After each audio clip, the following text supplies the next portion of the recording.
yàlla nattoo ñu bëgg leneen ñu nga ci leneen comme yàlla moo ñu natt ñu bëgg xar nag moo tax lii yëpp di war li tax nag ñu jël dugg ngir service tudde ko Aboukan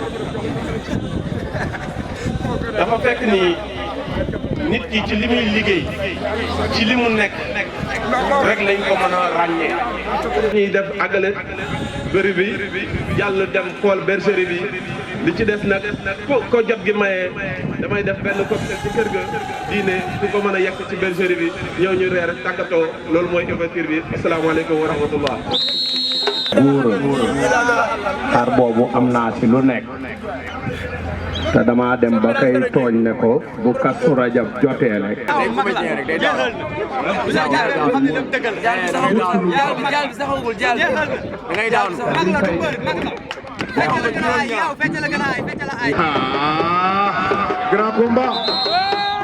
grand combat bi noonu ci diggante voilà mi ngi noonu Yawou Dial gi bak Yawou Dial gi bak Omar Kane arbitre sifflé na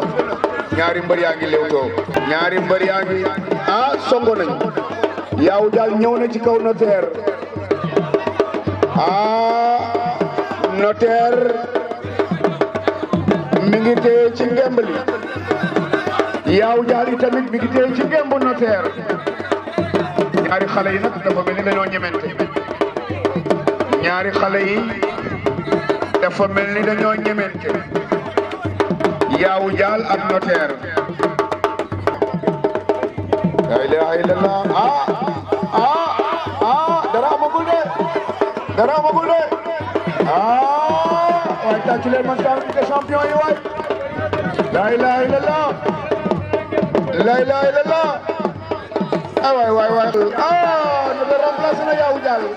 Notaire remplacé na Yawou Dial takk na ko Notaire takk na Yawou Dial la ilaha illallah tàccu leen ma lii waay Notaire ak def action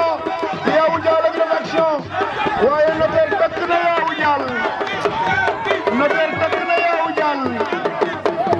la ilaha illallah ça c'est beau Notaire takk na Yawou Dial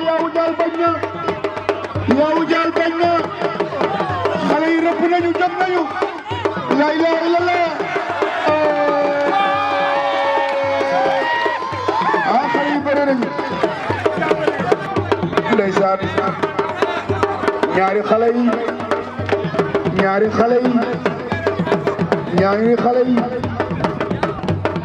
ñu ngi sëgg ba tey kenn ku nekk nag am nga ngem lamb ji jeex na la ilaha illallah dara amul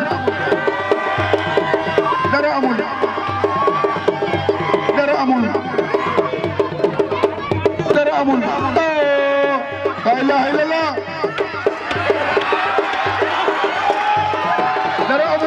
la ilaha illallah waay ñaari champion yi waay jàmbaar lañu ndeysaan ñaari mbër yaa ngi lewtoo ñaari mbër yaa ngi lewtoo ñaari mbër yi songo nañu ñaari mbër yi roofoo nañu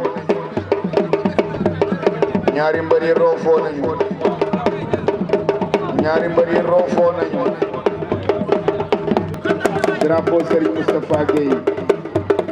ndeysaan borom bergerie Omar Aboukan ñaari mbër yaa ngi fi ndeysaan jël amul de arbitre ñaari mbër yaa nga ca delloo si lañu waat songoo nañu seen première édition fekkee ma waay lamb ji jeex na waay Yawou Dial yëkkati na ko ba ci kaw daa di ko teg ci suuf jël boobu doon werante la ilaha illallah Yawou Dial daan na Notaire jël boobu doon werante ndeysaan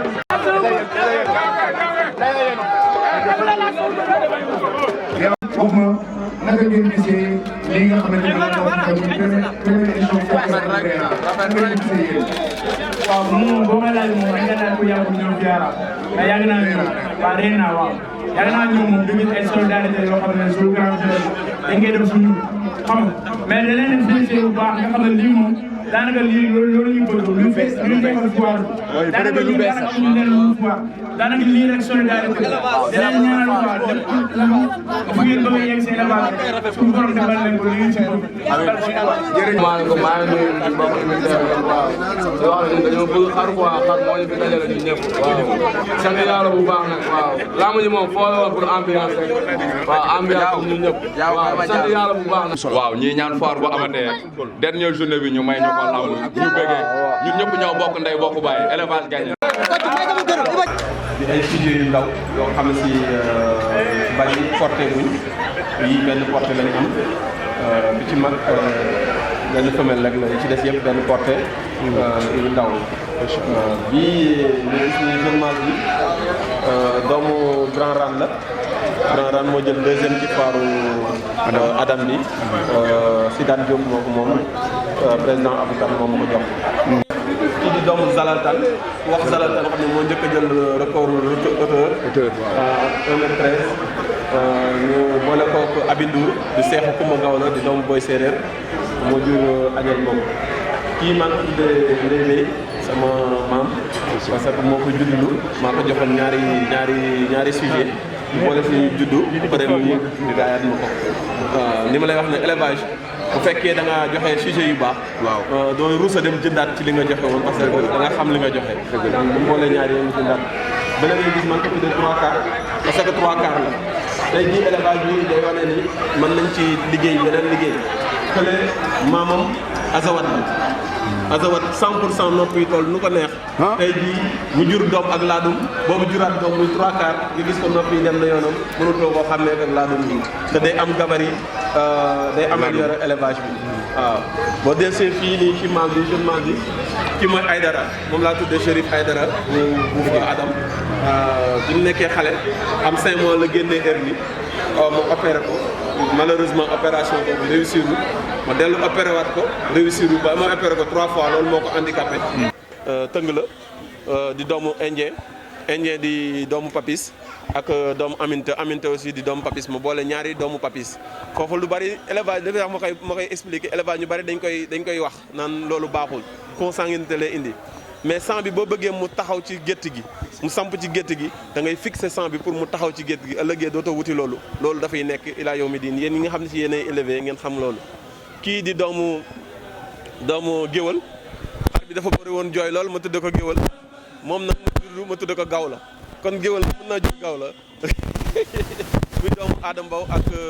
ak géwal di doomu Adam moom nekk na leen mooy femelle bu extraordinaire bu ñuul ba leen ngay gis moom mooy géwal bon bii di doomu seexu Latifa mi nga xam ne si moom mooy jël fii démb meilleure femelle grande femelle man maa ko joxoon Modou Dramé bi mu porté premier porté ma jox ko mu jur ay seex ma jël seex yi ne ko xar bi laa lay jox nga dem liggéey ci ay wun bet yi mu dem dañoo seet les meilleurs de nos sujets ñu indi ko fii pour mu persévérer pour nga xam ne si ay champion dañ fiy juddoo incha allah ñu ngi yëgal waa Kër Massar yëpp di yëgal waa Sénégal gi yëpp ne bergerie Omar Abou Kane ibbi na fii ci Kër Massar ku ñu bëgg a jot nañu woo ci sunu numéro 77 847 04 57 wala boog mu ñëw ba mu laajte Sotrac bu dikkee bu Sotrac mu ne arrêt daara ji foofu foo laaj kër sëñ Moussa Wagué ñu indi la asalaamaaleykum wa rahmatullah ñu ngi gërëm ñëpp ñu bàyyi seen yitte yëpp taxaw fi ngir loolu ñu ngi leen gërëm di leen sant di leen wax ni amuñu seen fay franchement Père Djibi Wade amuñu sa fay maa Ibra Diagne amuñu sa fay lii xam na ni war nañu jàpp ngeen te bàyyiwu leen te incha allahu rabbi danañ gën a xam bu baax sunu féete ci yéen wasalaamaaleykum wa rahmatullah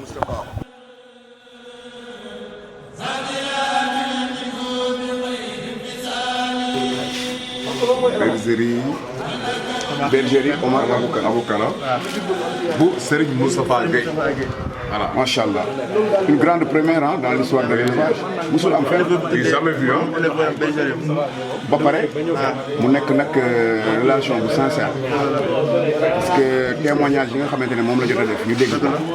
dafa wane ne li mu def da ko def naturellement. defu ko pour ngistal defu ko pour leneen mais daf koo def parce que dafa sentir jëmm ci. ba pare suivre ko ci ay liggéeyam ak performance am xam ne mérité na ko mu tuddee ko. mais nag li ma ko wax fële rek donc tuddee koo xam ne c'est un grand monsieur. il a tout fait. ku tudd turam ñëpp nangu nekk bokk na ci les piliers de l'élevage. mais lii dafa rafet. teraanga yi mu ñu jox nii dugal def ko ci mbuusu nekk mbuus mi sax da ko imprimé. bergerie Omar Abou Kane macha allah. bu Serigne Moustapha Gueye macha allah. ah lii mooy élevage c'est ça l'élevage.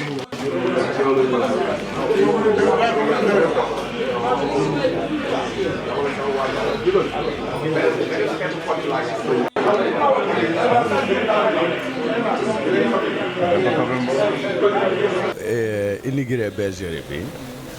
day loo xam ne lu ma sawar la ndax bu fekkee ne sëñ Moustapha moo am bergerie am amul kenn ku mu ko tuddee jël ko tuddee ko président Omar loolu dama siy sant yàlla taka siy ñaanal. ku ko xam sëñ Moustapha xam ne day ànd ak Dramé te wax dëgg yàlla sama xarit la dañuy seex lu bare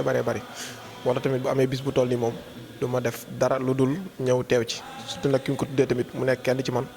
te bi ma ko xalaatee ba wax ma ko tamit dama ko rafetlu ba pare gën ko see encouragé kon tey bis bi moom man mënu ma ko ñàkk teewee. comme boo xoolee li mu demee nii nga xam ne dañu war a bokk ndey bokk baay parce que sëñ Moustapha Gueye bu demee bu bàyyi léppam jël bergerie mënoon ko tuddee keneen ñëw tuddee ko mbokku éleveur am muy El Hadj Omar Kane kon loolu rek dafa am lu muy jàngale kon ñun éleveurs yi ñun jeunes yi war nañ ci jàng quoi xam ne lii exemple la ñu roy ci ñoom xam ne lii lu baax la daal. jël sa bergerie ak ni élevage bi toll nga jël ko tuddee ko sa moroomu éleveur donc loolu la ni nga wane ne que vraiment ànd bu rafet rek moo xëcc ci élevage bi dara lu ñaaw xëcc si vraiment. sëñ Moustapha dafa nekk nit ku baax nit ki nga xam ne dafa yëg ñëpp nekk nit ku oyof amul mag amul xale ñëpp kum si taxawal da nga yaakaar ne sax sa morom la te loolu yombul si nit dañ koy ñaanal nag bergerie bi lu yàlla defal ko si lépp luñ ci séntu woon rek yàlla defal ko lu raw njortam. dama am mbégte boo xam ni kenn xamul fan la yem kenn xamul nan la toll parce que Moustapha Gueye dafa def loo xam ni lu rëy la ci man te mu nekk une grande première éleveur buy créer bergerie am jël mbokk éleveur am tuddee ko xaw tuddee nañ ma nit tuddee nañ ma foire tuddee nañ ma xar tuddee nañ ma leneen waaye c'est la première fois ñu tuddee ma bergerie mu doon loo xam ni vraiment lu rëy la si man. salaamaaleykum mbokk yi ñu ngi ni toog ak tey sëñ Moustapha borom bergerie Omar Abou Kane sëñ Moustapha nuyu nañ la. waaw Seydina ñu ngi lay delloo nuyoo di la siyaare bu baax. sëñ Moustapha ginnaaw bi ñu la nuyoo ñëw fii tey ngay inauguré sa bergerie muy bergerie Omar Abou Kane sëñ Moustapha est-ce que mën nañ xam tey lan moo la inspiré ba nga tuddee bergerie bi tey Abou Kane président Abou Kane. waaw Seydina Aliou dinaa sawar tontu ci question boobu ndax xam naa jaaxal nañu bari xëy na ndax li mu nekk le premier moo tax ñun élevage bi famille lañ ci biir famille rek la ñuy tuddante ay doom ndax boo gisee Omar Abou Kane ni mu liggéey ci élevage moo ko permettre ñu inspiré wu loolu moo ñu permettre ñu inspiré wu ba tuddee ko bergerie ndax boo doo dem jëli feneen nit dem tuddee ko loo nga xam ne si xëy na loolu yëngatuwu ci waaye liñ ko tuddee dafa dañoo jël buum delloo ko ci mboy bi moom ci boppam dafa dund élevage def ci élevage ñaqam yëpp def ci élevage dooleem yëpp ñu delloo ko nag pièce moneem tuddee ko bergerie bi muy loo nga xam ne si lu njëkk la te man jiital naa ko loolu jiital naa ko ci tuddee nit xar tuddee éleveur xar gis benn éleveur ñu am ay relation ma gis muy sonn ci élevage sama xar juddu ma tuddee ko comme lu mel ne ay Diagne Mignon ay Alla Gueye mooy Alla le champion ay As Coxaane ay Dramé ay Rawaan ñun ñëpp ay éleveurs lañ te élevage donc moo ñu boole bu du woon élevage duñ xamante kon nag ci loolu laa sukkandiku bu tuddee ko bergerie Omar Aboukane. jërëjëf sëñ Moustapha ñu des foofu ba léegi est-ce que mën nañ xamal ndax tey ak le président Aboukane relation la boo xam ne tey diggante jënd ak jaay la ci ay xar wala relation la boo xam ni leneen la woon avant xar yi. waaw sama digganteeg Aboukane mën naa wax ni xëy na du relation ay xarit ndax ay xarit dañuy demlante di dikkalante seen soxna yi di xamante te loolu amul sama digganteeg moom ndax benn yoon la yàlla dogal ma mas a dem këram moom ñëw na sama kër Louga ay yoon bon ak ñuy daje ci foire yi benn yoon boobu mooy daf ma jaay xar ma dem di ko jëli kon xar mooy sunu relation muy biram njéeme bi ma koy jënd ma dem Liberté 6 di ko jëli kon boobu la yàlla dogal ñu dem naa nag Gallo ya fi muy yare ba tàyyi moom it ñëw na ba tàyyi sama kër fi may yare ñuy duggante di kii waaye taxul woon mu nekk relation boo nga xam si entre ay amis la mais ne am nañu relation respecté nañ ci relation élevage bi ñu am mu bëgg xar ma bëgg xar muy liggéey ci xar di ci def ay résultats mu liggéey ci xar di ci def ay résultats ñu xamante ku nekk xam sa morom ci loolu nag laa sukkandiku ba tuddee ko bergerie bi mais nekkul ay relation yoo xam diggante ay xarit ak xarit la jëndanteeg jaayante yi aussi jaay naa ko xar jaay na ma xar waaye jëndante jaay mosuma may tëb moom it mosuma ñaan tëb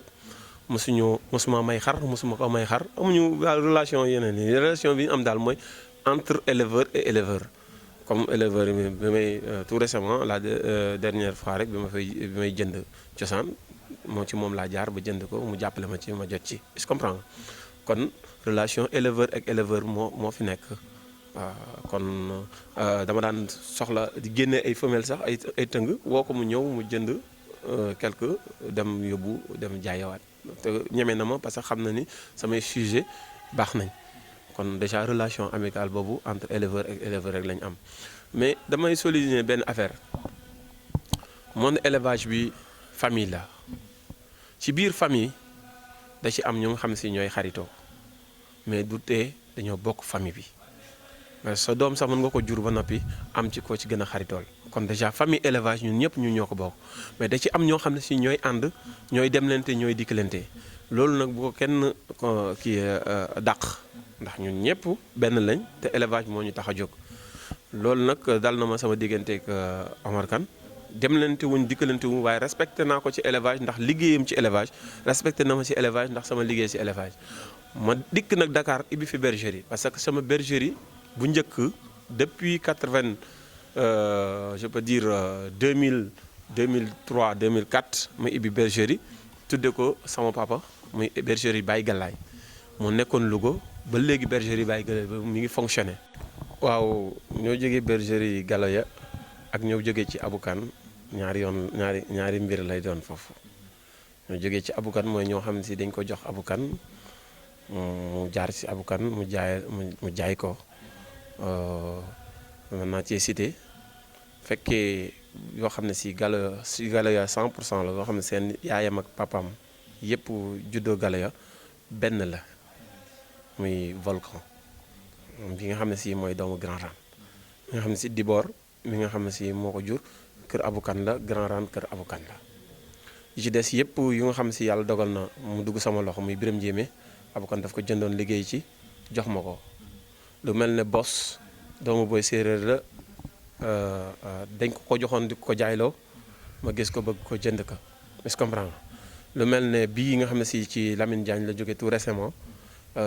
muy cosaan ma tuddee ko biddiw bu faax kër Lamine Diagne la juddoo Lamine Diagne joxoon ko mu jox ma ko kon déjà kon fekkee Galoya fekkee ci loxo Aboukane ñett jóge na fa fekkee nag ci loxo ci Galoya benn jóge na fa li nga xam si jóge na ñëw ci moom ci ay xar yi ma ko jox bari na lu ci ëpp nag ay tëng la ndax dama daan produire ay tëng di ko jox moom mu koy place am na si sax benn tëng boo xam maa ngi koy laaj fan la nekk ba tey moom xamu sax ku ko jox parce que moom da koy placé waaw loolu daal laa gis ci sa tontu boobu sa laaj boobu waaw. macha allah xam naa dañuy wéyal rek la laaj tey bergerie bi est-ce que mën nañ xam tey lan mooy objectifu bergerie bi nga xam ne mooy bergerie Omar Aboukan ak fan lan nga taxawal nan nga bëgg a taxawalee ëllëgu bergerie Omar Aboukan. waaw fii dañ fay sélectionné ay sujets yoo xam ne si dañ ko juddalu seen yaay am na si yoo xam ne sax ñoo juddalu seen yaay ak seen papa yëpp sélectionné leen indi leen fii jënd nañ quelques yoo nga xam si bokkuñu seen sang parce que dañoo dugal beneen sang bu bokkut ak sunu xar yi ñu juddulu am xar yu góor yoo xam ne ñoo leen juddulu ñu wutal leen ay quelques femelles pour mën a gérer benn mâle boo xam ne si dañ ko juddulu pour mën ko bàyyi alterné na ko ak beneen mâle boo xam ne si mâle extérieur la mâle extérieur bi dañ koy boole fas yéene booleeg ñi nga xam ne si moom lañ juddulu ñi nga xam ne si nag dañ koo jënd ñu jël ko boole ko ñi nga xam ne si ñun ñoo ko juddulu ci góor noonu lañ ko fas yéene fee juddulu ay champion yu raw àlla ba nga xam ne si Sénégal gi yëpp dinañ xam ne bergerie bi dañ ko ibbi pour développer élevage laadum pour gën a liggéey ci élevage laadum mu gën a jëm kanam nit ñi di gën a gis seen bopp ci élevage laadum parce que nga jël say millions jënd ko xar te du champion gâché la man nee naa leen nit ñi fi ñu toll nii ay millions moom waratuñoo jaay xaru laadum champion lañ war a jaay au-delà de millions rek jëndatoo xaran champion ngay jënd kon déjà yow war nga mën a def sa kéemtalaay kattan pour di créer ay champion boobu nag bokk na ci suñu biit ñu ibbi bergerie bi. macha allah ku dégg wax jooju xam naa dañuy sukkandiku foofu rek laaj la ndax dañu gis fan yi nga def ñaari recrutement yu am solo nga dem jëndee doomu Grand Rane muy Volcan jënd cosaanu séeréer doomu magistrat lan moo waral ñaari recrutement yooyu. waaw sama xar yi ma doon liggéey biñ duggee Dakar yàggul parce que man sanwu bi ma yoroon sanwu penangaan bi ma yor penangaan doomu lieutenant la lieutenant doomu Baba Gale la Baba Gale Badine ak sëram ñoo ko jur Thiès laa yemoon daan fa liggéey ba ci yàgg ba tey ci côté ndayam Mansour bu mag ba nga xam ne loo moo ko yoroon moo si ëpp doole bi ma demee génn dugal si Petit Birahim dugal si Papis ma gis une grande amélioration mais dafa mel ne jeexal naa yeneen sang yi mu dese ma beneen sang boo nga xam ne si kër Aboukan la nekk mais kër Aboukan bëgguma fa tirer benn cartouche kase ndax sama liggéey toll na foo xam si benn géniteur doyuma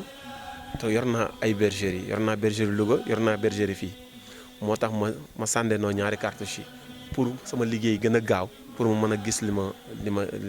may seet pour li nga xam ne jot naa koo am ci amélioration ba ñëpp xam sama liggéey ci élevage mu gën a gaaw gën a dem ci kanam ci lu gën a gaaw moo tax ma def loolu. macha allah sëñ Moustapha ku dégg loolu xam ne li nga wax xam-xam la mais dañuy des ba léegi rek ci acte bi nga def muy jël bergerie bi tuddee ko président Omar Aboukan mu nekk loo xam ne tey éleveurs yëpp war nañ ci roy parce que luy wane ne élevage benn bopp la kenn mën koo xaar lan ngay lancé maanaam éleveurs yi nga xam ne tey ñoo lay seetaan bu la ñu lay déglu. waaw du sama premier bergerie am na ci ñoo xam ne si bu ñu jëlee seen bergerie seen papa lañ koy tuddee wala seen yaay wala seen sëriñ am na fi mais man sama papa laa njëkk a tuddee bergerie mooy bergerie Baye Galaye kon. bi nga sama seconde bergerie ma xool ni élevage bi am na ñu nga xam ne si yàlla ibil na leen ci am nañ ci te def nañ ci fulla ak fayda bañ xàmmee leen ci élevage te it seen coono boobu warul réer moo tax ñuy wëlbatikuwaat delloo leen tur bi jox leen ko ba nga xam ne si ñëpp danañ xam ni ku liggéey ku ñaq da nga jariñoo te it lii benn la ci liggéeyu Omar Kane te it ku bëgg lu mel nii tamit da nga gis ni ku liggéey tamit nit ñi boo liggéey pour yow donc yaa ngi liggéey pour nit ñi tamit ñu ngi ciy bàyyi xel bu baax damay lancé nag mooy ñun ñëpp benn lañ ñun ñëpp nañ nawlante suñu biir mun nawlante suñu biir rek di demlante di dikkalante di tuddante ay xar di tuddante bergerie yi rek day gën a rafetal ànd bi te day tax ba nga xam ne si liñ bëgg ci suñu élevage yëpp dinañ ko am parce que nattu la ci ñun élevage bi nekk suñu passion kon nag comme ñun ñoo ko bokk di ci ànd kon nañ koy fexe na mu gën a taaroo rek na mu gën a rafete te yaakaar naa li ma def ni tuddee ko bergerie Omar Aboukan yaakaar naa élevage yëpp laa ko defal parce que ku ko dégg ku nekk rek dana ko rafetlu parce que dana gis ni Omar Abou Kane def na lu nekk ci élevage bi te bi may fondation kër gi laa ko woo carrément ne ko sama xel de dafa nekk ci tuddee la bergerie ndax loolu dina la neex wala du la neex dama ko ca tàggu mu ne ma du ma am lu ma gën a neex loolu parce que nit ki du ma ko defal loo nga xam ne si ëllëgee mën na ko gisee neneen moo tax avant ma koy yëkkati dem na ko yow de laa bëgg a tudde bergerie bi ndax loolu dina la neex mu ne ma ah loolu de awma lu mel lu ma ko gën a neex man tamit bi ma koy def it lenn taxul ma def ko lu dul moom liggéeyam ci élevage nit ñi gën a xam ni ku ñaq da nga jariñu voilà loolu rek moo tax. macha allah xam naa dañuy bàyyi rek nga jox ñu adresse bi nga xam ne fa la bergerie Omar Abou Kane nekk ak contact yi ku fa bëgg a ñëw fan lay jaar. waaw bergerie Omar Abou Kane mi ngi nekk fii Kër Massar cité Sotrac arrêt daara ji boo wàccee ci rond point bi boo jëlee clando moo ne ko cité Sotrac arrêt daara ji dalay wàccee ci arrêt daara ji nga laajte kër sëñ Moustapha Guèye foofu ci daara ji foo taxaw laajte kër sëñ Moustapha Guèye ñu indi la ci bergerie bi bergerie Omar Abou Kane bon wax leen ni fii élevage nekkatul léegi yar kase yar la boo xam ne si liggéey la boo xam ne si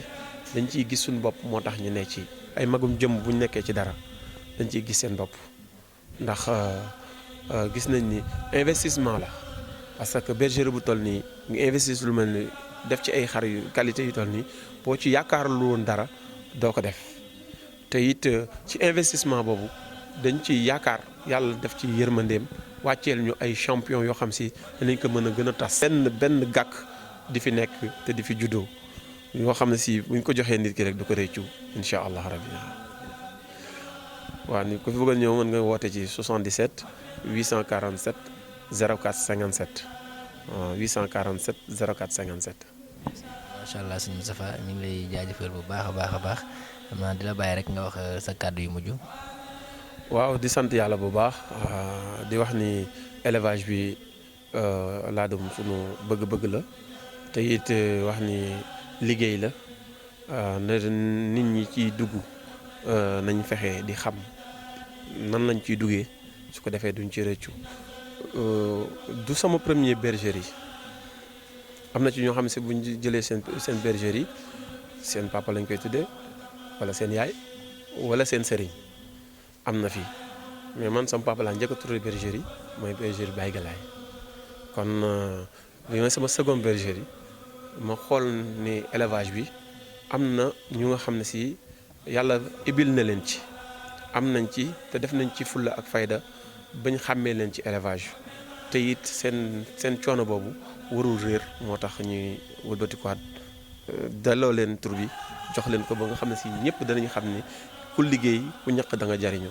te it lii benn la ci liggéey Omar Kane te it ku bëgg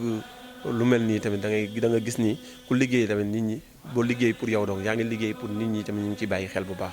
li may lancé nag mooy ñun ñëpp benn lañ ñun ñëpp nañ nawlante suñu biir mun nawlante suñu biir rek di demlante di dikkalante di tuddante ay xar di tuddante bergerie yi rek day gën a rafetal ànd bi te day tax ba nga xam ne si liñ bëgg ci suñu élevage yëpp dinañ ko am parce que nattu la ci ñun élevage bi nekk suñu passion kon nag comme ñun ñoo ko bokk di ci ànd kon dañ koy fexe na mu gën a taaroo rek na mu gën a rafete te yaakaar naa li ma def ni tuddee ko bergerie Omar Abou Kane yaakaar naa élevage yëpp laa ko defal parce que ku ko dégg ku nekk rek dana ko rafetlu parce que dana gis ni Omar Abou Kane def na lu nekk ci élevage bi te bi may fondation kër gi laa ko woo carrément ne ko sama xel de dafa nekk ci tuddee la bergerie ndax loolu dina la neex wala du la neex dama ko ca tàggu mu ne ma du ma am lu ma gën a neex loolu parce que nit ki du ma ko defal loo nga xam ne si ëllëgee mën na ko gisee neneen moo tax avant ma koy yëkkati dem na ko yow de laa bëgg a tudde bergerie bi ndax loolu dina la neex mu ne ma ah loolu de awma lu mel lu ma ko gën a neex man tamit bi ma koy def it lenn taxul ma def ko lu dul moom liggéeyam ci élevage nit ñi gën a xam ni ku ñaq da nga jariñu voilà loolu rek moo tax. macha allah xam naa dañuy bàyyi rek nga jox ñu adresse bi nga xam ne fa la bergerie Omar Abou Kane nekk ak contact yi nga bu fa bëgg a ñëw fan lay jaar. waaw bergerie Omar Abou Kane mi ngi nekk fii Kër Massar cité Sotrac arrêt daara ji boo wàccee ci rond point bi boo jëlee clando moo ne ko cité Sotrac arrêt daara ji dalay wàccee ci arrêt daara ji ngay laajte kër sëñ Moustapha Guèye foofu ci daara ji foo taxaw laajte kër sëñ Moustapha Guèye ñu indi la ci bergerie bi bergerie Omar Abou Kane bon wax leen ni fii élevage nekkatul léegi yar kase yar la boo xam ne si liggéey la boo xam ne si dañ ciy gis suñu bopp moo tax ñu ne ci ay magum jëm bu ñu nekkee ci dara dañ ciy gis seen bopp ndax gis nañ ni investissement la parce que bergerie bu toll nii nga investir lu mel ni def ci ay xar yu qualité yu toll nii boo ci yaakaarul woon dara